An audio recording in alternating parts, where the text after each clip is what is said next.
Kamu tidak sendiri, kamu berharga. Halo Sobat Promkes, dimanapun Anda berada, bertemu lagi dengan saya Dr. Adrijon Nur Salim, spesialis mata.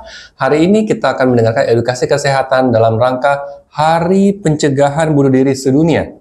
Nah, hari ini kita kedatangan satu orang narasumber yang luar biasa, Ibu Psikolog Klinis, Ibu Hana Munare. Halo Bu, apa kabar? Halo Dr. Adrijon. Iya, nah paling pertama Bu, kita langsung masuk ke dalam materi kita. Nah, apa sih Hari Pencegahan Bunuh Diri Sedunia itu bagi Ibu? Ya, Hari Pencegahan Bunuh Diri di mana seluruh dunia di setiap tanggal 10 September memperingati adanya kesadaran bahwa pentingnya untuk menjaga kesehatan mental. Pentingnya mengingatkan bahwa orang lebih menghargai hidupnya. Ya, bahwa jalan pintas, bunuh diri bukanlah sebuah jalan pintas. Gitu. Ya, setuju. Nah, bagaimana Ibu bisa ceritakan mengapa Ibu tertarik menginisiasi gerakan cegah bunuh diri? Saya dengarkan di Ibu ada menginisiasi satu gerakan ya, satu gerakan cegah bunuh diri. Bagaimana Bu latar belakangnya sampai bisa terbentuk itu? Ya, mungkin namanya komunitas ya Dok ya gitu. Jadi kami punya namanya komunitas cegah bunuh diri. Jadi komunitas kesehatan mental, komunitas non-profit, di mana kami bergerak dengan isu peduli dengan orang-orang yang struggle dengan kesehatan mental, khususnya mereka dengan isu suicide. Dan di sini hadir bukan hanya penyintas saja yang kami fasilitasi, tetapi mereka yang mau mensupport itu. Dan mereka terlibat di dalam komunitas. Jadi komunitas cegah bunuh diri ini Dok mulainya pada tahun 2021. Wah. 2021 mungkin kita semua ya Sobat Promkes berhadapan dengan pandemi di mana ya kesehatan fisik dan kesehatan mental itu isu yang penting dan orang mulai takut dengan mati gitu. Dalam prakteknya juga saya baik di rumah sakit Kando gitu, kami melayani ternyata mereka bukan hanya sakit fisik Dok. Banyak remaja dengan isu yang self harm dan suicide. Mereka struggle dengan kondisi itu. Akhirnya karena menurut saya semakin meningkatnya masalah self harm dan suicide itu, kami mencoba untuk memfasilitasi namanya komunitas cegah bunuh diri. Karena menurut saya secara pribadi, layanan untuk teman-teman yang berjuang dengan kesehatan mental, layanan individual itu terbatas. Mereka bisa memiliki sebuah wadah yang bisa saling support. Dan juga mereka tidak sendiri gitu. Jadi tetap ada tim baik psikolog klinis, ada teman-teman psikiater juga, konselor, baik konselor pastoral konseling gitu ya. Jadi kami welcome untuk mensupport, memfasilitasi para teman-teman ini. Tadi Ibu bilang pastoral counseling, itu apa Iya, ya? betul. Pastoral counseling ya, karena dalam diri kita juga kan butuh layanan secara spiritual. Jadi kita pakai pendekatan dengan sesuai dengan keagamaan Dok. Kalau mungkin teman-teman yang Kristiani lebih pastoral counseling, kalau mungkin teman-teman yang Muslim dengan pendekatan spiritual mereka. Karena dalam diri kita kan ada fisik, mental, dan spiritual yang nggak bisa dipisahkan dalam tubuh. Oh, ya. Bagaimana pengalamannya Bu? Misalnya pengalaman yang membekas selama Ibu mendampingi orang-orang dengan kerentanan bunuh diri. Oke. Pengalaman ya memang luar biasa ya Dok, apalagi kita bicara dengan isu suicide. Ibaratnya di grup itu tiba-tiba mereka bisa muncul meng-chat bahwa maaf, saya melakukan bunuh diri. Gitu. Langkah pertama mungkin ketika kita menghadapi kondisi atau kasus seperti itu, kita yang mendengar dulu harus tenang. Itu karena kita harus memahami bahwa mereka dalam kondisi emosi yang tidak stabil. Jadi respon kita pun diharapkan lebih bisa mengontrol mereka, bukan mempengaruhi kondisi mental mereka. Jadi ketika kita memfasilitasi mereka, meregulasi, membantu mereka memvalidasi, wajar untuk merasakan ketidaknyamanan itu. Oke, tetapi di situ kita membantu kembali mereka untuk memiliki kemampuan regulasi emosi yang lebih baik. Karena kan misalnya jarak jauh ya Dok, kami tanya tempatnya di mana? Oke, misalnya tempatnya di Minut. Nah, misalnya saya di Malang, nggak mungkin kan malam itu kita langsung ke Minut gitu. Jadi kita membantu mereka menenangkan walaupun lewat online ya, lewat chat gitu. Ketika mereka sudah punya ruang untuk mengekspresikan apa yang mereka rasakan, pada saat itu setidaknya kita bisa membantu mereka untuk menenangkan kondisi mereka lebih baik dan mengingatkan mereka bahwa mereka tidak sendiri. Jadi telekonsultasi itu bisa menjadi tahap pertama. Ya betul, telekonseling lewat grup chat juga bisa dilakukan, Dok. Oke. Baik, Bu Hana. Nah, apa sih sebenarnya Bu yang dimaksud dengan bunuh diri dari segi psikolog? Ya, bunuh ini kan suatu perilaku ya, Dok ya. Perilaku untuk mengakhiri hidup gitu. Dimana dalam kondisi secara emosi, secara pikiran, perasaan dalam kondisi yang tidak baik-baik saja. Ibaratnya seseorang sampai muncul untuk pikiran ataupun melakukan bunuh diri, itu bukan berarti dia hanya cemas biasa saja. Ada suatu kondisi depresi yang tidak tertangani dengan cepat dan baik. Dan akhirnya itu bisa memunculkan perilaku bunuh diri di masyarakat. Di masyarakat. Nah, apa peran, misalnya dari Sobat Promkes yang mendengarkan, apa peran dari individu atau komunitas dalam mencegah bunuh diri ini?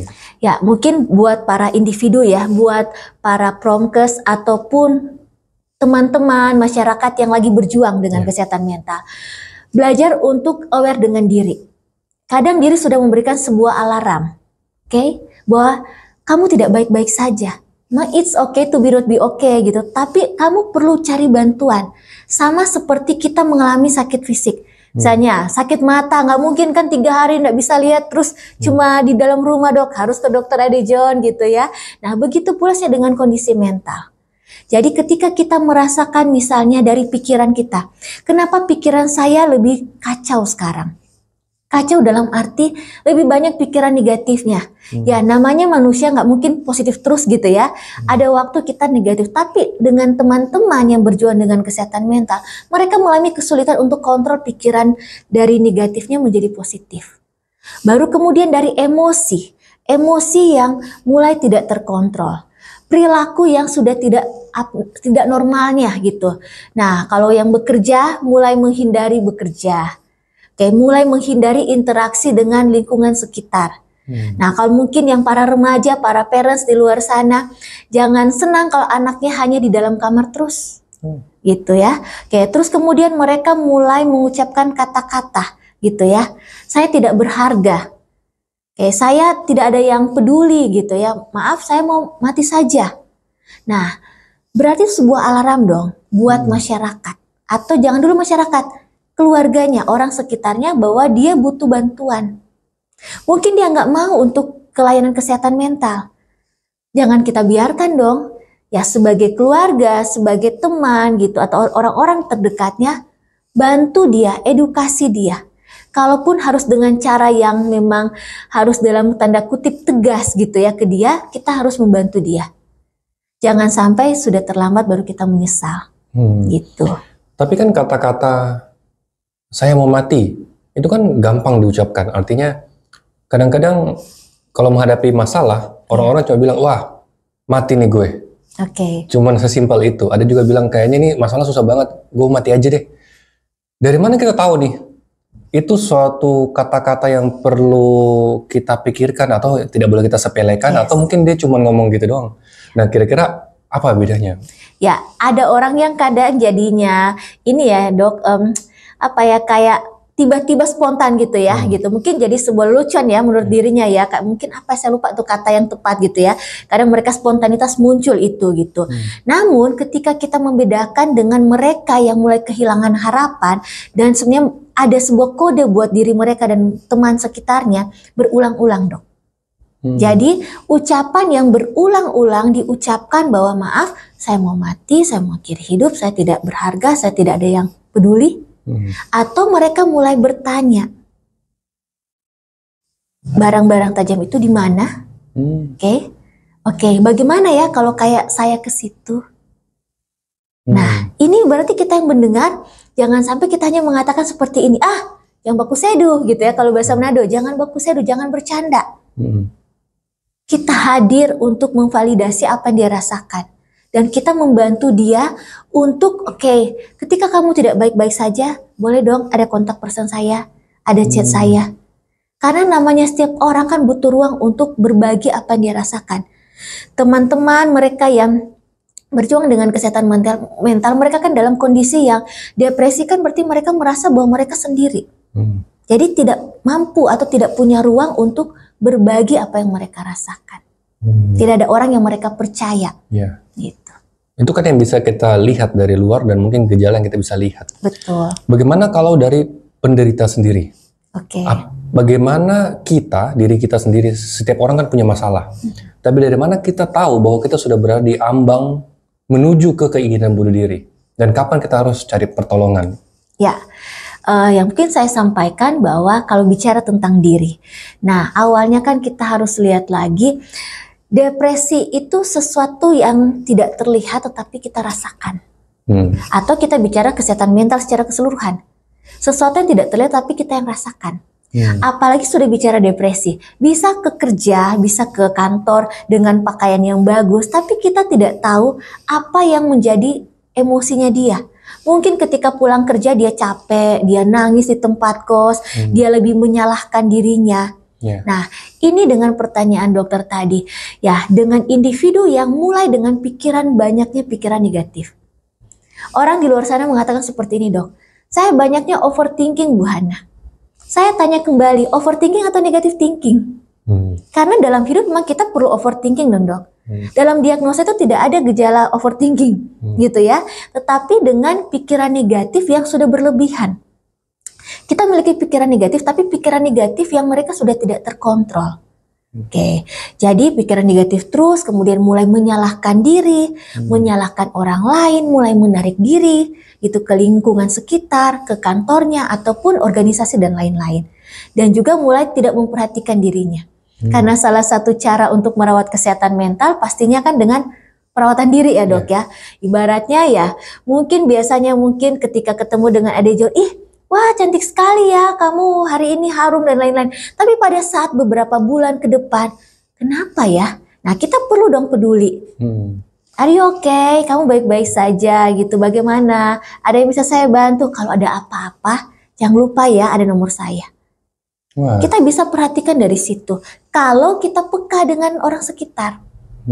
Karena ya namanya dengan individu, kadang mereka kan tidak mampu untuk mengucapkan, saya butuh bantuan. Mereka kesulitan, tapi kita akan belajar peka melihat perubahan dalam dirinya.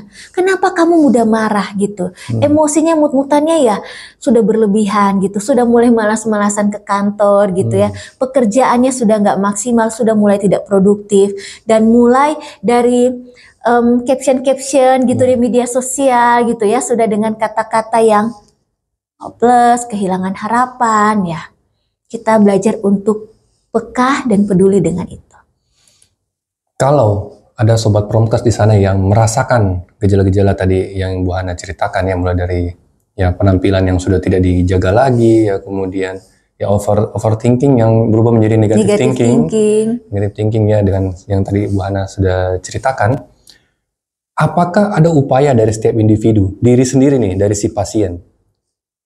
Apakah ada yang bisa dia lakukan sebelum mencari pertolongan, ataukah harus langsung mencari pertolongan? Ya, pertama yang dilakukan adalah pertama kita aware dulu.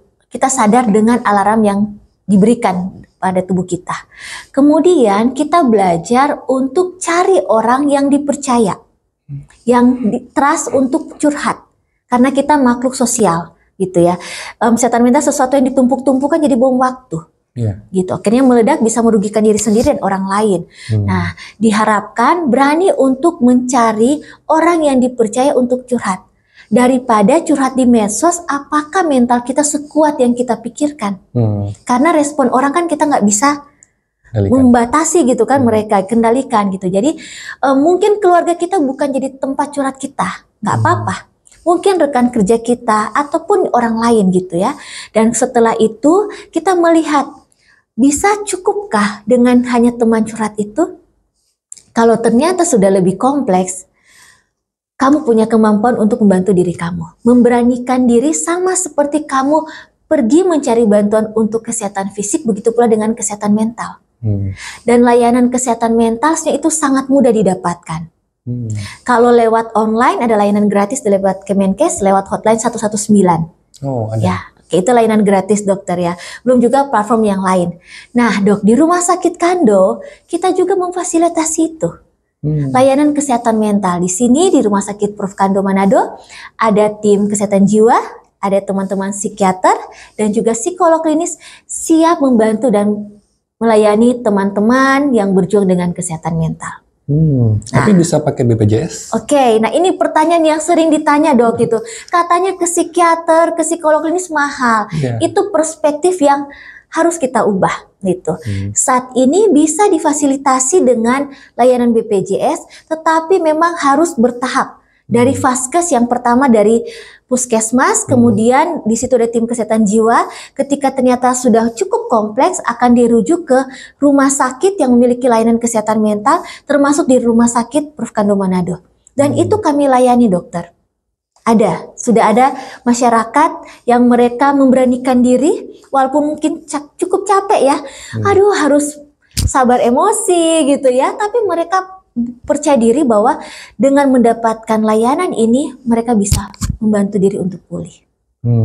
Berita yang bagus nih, saya juga baru tahu ya Sobat Promkes ya. Jadi sebenarnya bisa ke sini dan BPJS pun bisa untuk digunakan untuk fasilitas layanan ini. Kesehatan mental. Nah, mungkin supaya Sobat Promkes juga ada pembayangan, mungkin Bu Hana boleh ceritakan salah satu contoh kasus mungkin yang menarik ya, bagaimana dengan berkonsultasi dengan psikolog itu bisa life saving.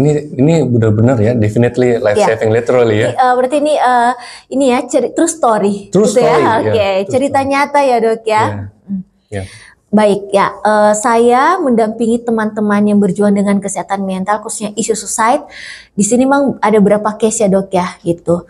Mungkin saya ceritakan, pertama ada dengan usia remaja, saat ini dia mahasiswa gitu, awalnya bertemu ya memang ternyata dia punya trigger sebelumnya, dia korban bullying juga, dengan berat badan juga dia gitu, dan ya ketika didampingi dengan proses konsultasi dan psikoterapi, dan saat ini dia menjadi salah satu mahasiswa berprestasi di salah satu universitas di Sulawesi Utara. Walaupun memang dia tetap didampingi dengan psikolog, dengan psikiater untuk penanganan obat, tetapi dia bisa berdampingan dong. Berdampingan untuk dapat layanan kesehatan mental, tetapi dia fokus juga untuk pengembangan diri dia. Dan dia bisa menjadi media juga untuk mengedukasi teman-teman lainnya bahwa walaupun menjadi korban bullying gitu kan, kamu juga bisa menunjukkan prestasi. Dan itu terbukti.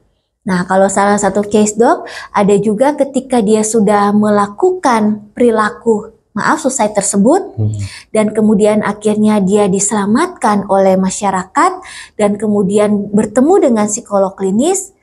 Puji Tuhan saat ini dia masih hidup, dia bisa memiliki pemikiran yang lebih positif, bahwa dia akan lebih memaknai hidupnya, even dia punya tantangan. Jadi lebih memiliki keberanian untuk menjaga, melindungi, dan menghargai hidupnya. Gitu. Jadi apakah itu bisa dikatakan pulih? Pulih butuh proses, gitu. Pulih butuh waktu, dan setiap orang punya proses pulihnya beda-beda. Mungkin selama kita hidup, kita semua akan berjuang untuk pulih itu. Tapi ketika kita punya problem itu, ibaratnya kita belajar untuk mampu untuk punya coping stress dengan permasalahan tersebut. Gitu. Bisa saja depresi ini suatu hal yang menahun. Tadi Bu Hana sempat bilang sudah ditumpuk-tumpuk. Sampai suatu saat dia sudah tidak mampu mengendalikan lagi. Mungkin saja dia takut juga mau cari orang, konsultasi sama orang yang salah, malah dapat saran yang salah. Tadi Bu Hana sudah sempat sebutkan 119.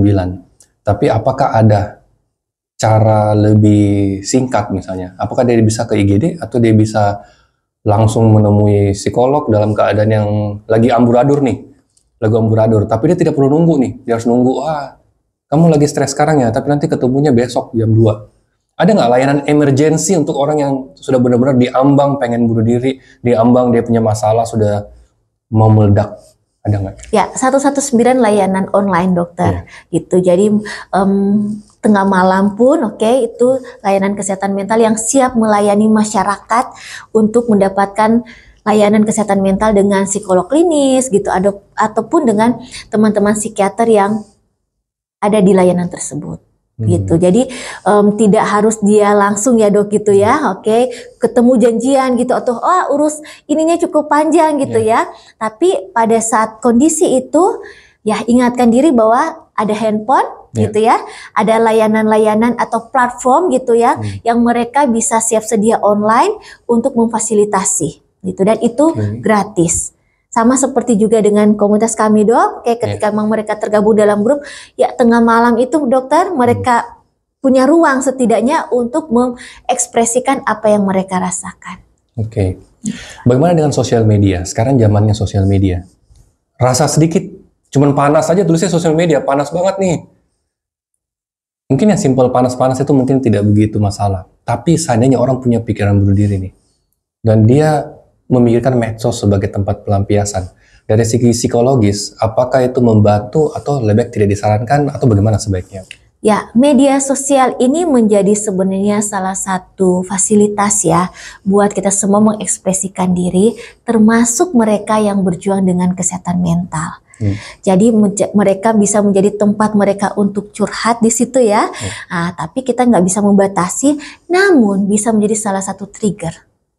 Oke, trigger orang mendapatkan insight yang menurut saya itu yang tidak pas, itu untuk membantu dirinya. Karena ketika dia dalam kondisi depresi dok, kemudian dia scroll dan kemudian dia baca juga ya dengan case yang ada, maaf ya mungkin dengan teman-teman media yang lebih memperinci detail gitu ya, kronologisnya, caranya, itu bisa menjadi trigger seseorang untuk mendapatkan cara untuk melakukan itu. Dan itu bisa terjadi dokter. Gitu. Dari media sosial bisa menjadi sebuah trigger seseorang untuk melakukan isu suicide. Namun dari media sosial juga bisa menjadi insight positif dokter. Sama seperti dengan case yang saya hadapi juga dokter ya. Kami dampingi ketika dia sudah punya pikiran dok, direncanakan. Karena ada sebuah problem yang dihadapi dokter, itu seorang mahasiswa, dia akan pergi ke satu tempat dan kemudian dia scroll media sosial, dia ketemu dengan namanya komunitas cegah bunuh diri. Dia urungkan niatnya dokter, dia klik dan dia join. Puji Tuhan saat ini dia sebagai seorang mahasiswa sudah selesai, sudah wisuda dan dia sudah kembali ke daerahnya untuk memajukan daerahnya sampai dia mengucapkan, Bu Hana, bolehkah saya membuat komunitas ini juga di daerah saya? Sesuatu yang ini ya dokter ya, bahwa dia bisa struggle, dia bisa juga memberikan impact positif buat orang lain. Tadi Bu Hana bilang ada yang impactnya posting di media sosial, impactnya negatif. Ada yang posting di media sosial malah ketemu komunitas cegah bunuh diri, malah impactnya positif. Nah bagi Sobat Promkes di sana yang sedang mengalami kesulitan seperti ini, saran Bu Hana apa? Posting apa nggak usah posting? Nah, kita harus mampu memfilter ya, memfilter dan mengontrol diri kita gitu ya. Ketika kita posting, mental kita sekuatkah yang kita pikirkan? Karena kita tidak membatasi kan teman-teman kita atau orang-orang netizen lah untuk memberikan informasi. Sebenarnya alangkah baiknya, kita bisa mencari orang yang dipercaya untuk curhat, atau akan lebih baik lagi ke layanan kesehatan mental, dilayani dengan profesional untuk membantu dalam proses trauma, depresi, pemulihannya. Luar biasa sekali ya Sobat Promkes. Hari ini kita dapat banyak sekali ide-ide, insight, dan informasi yang penting dari Bu Hana, psikolog klinis. Nah, karena waktu juga yang membatasi, saya ingin menutup dengan menanyakan kepada Bu Hana. Apakah Bu Hana punya pesan yang ingin disampaikan kepada Sobat Promkes pada Hari Pencegahan Bunuh Diri Sedunia ini? Ya, setiap orang melewati proses kesehatan mental berbeda-beda. Saya, dokter, dan kita semua. Tetapi dalam kesempatan ini di Hari Pencegahan Bunuh Diri Sedunia, saya mau mengajak Sobat Promkes untuk, dokter boleh ya, saya punya tagline ya. Kamu tidak sendiri, kamu berharga. Mungkin bisa sekali lagi biar bareng. Supaya lebih semangat dokter ya, baiklah. Jadi ketika ini ya dokter, kita bisa sama-sama menyampaikan di Hari Pencegahan Bunuh Diri Sedunia ini bahwa kamu tidak sendiri, kamu berharga.